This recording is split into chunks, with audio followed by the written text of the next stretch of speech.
So actually what's happening is that emerging market debt amounts to 2/3 of negative yielding debt in the world. So in other words, you have so much negative yielding debt that all of this positive yield in emerging markets is becoming even more attractive than it ever was.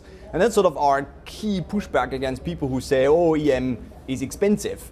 Because yes, it's expensive relative to growth. There's no growth in the world, but it's not relatively expensive compared to all of this negative yielding stuff, which gives you a guaranteed loss, right?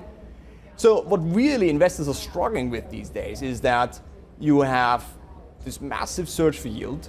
The yield curve is inverted, which everybody knows means a recession at some point.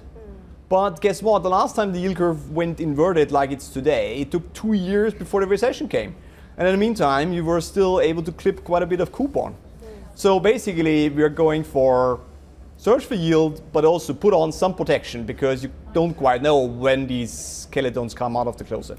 Well, let's talk about the search for yield then. I mean, do you think there's a risk that the fixed income space becomes a bit bubbly, and that as a consequence of that, we have some quite unpleasant outcomes for particularly consumers, individual businesses, individual consumers, individual investors, just individual households?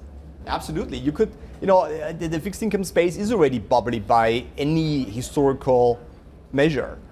In fact, it's particularly the government bond space in developed world, but then also even investment grade credits in the corporate world at this stage, a lot of it in the Eurozone trade at negative yield. So they're very expensive. But at the same time, one of the best returning assets this year was this 100-year Austrian bond, which no one thought would ever make any money, and then turns out to return 50% this year. So it's about, it's all about how aggressive do you think central banks will be in terms of cutting rates. And of course, the Fed could cut 200 basis points before they even get to zero, and then they could also at some point go into zero, and the ECB will probably go down another 20 basis points in September. David, talk to us about your bull-bear indicator. It seems to me that we're at an extreme bearish level. What does that usually indicate? Yes, so we are short-term bullish. We're short-term bullish because positioning is very bearish.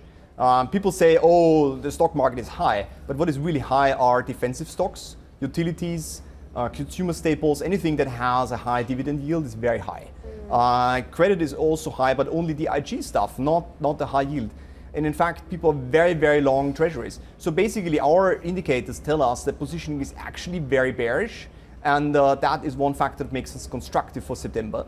The other thing is that we have bullish central bank meetings coming up. The Fed and the ECB will know that it's pretty much the last chance to prevent the recession, and they will try their best. And so these factors together mean to us that September is going to be good for risk assets, including EM. But not to be carried away, we do think 2020 will be a very difficult year. So it's more of a short-term trade rather than a trade for next year.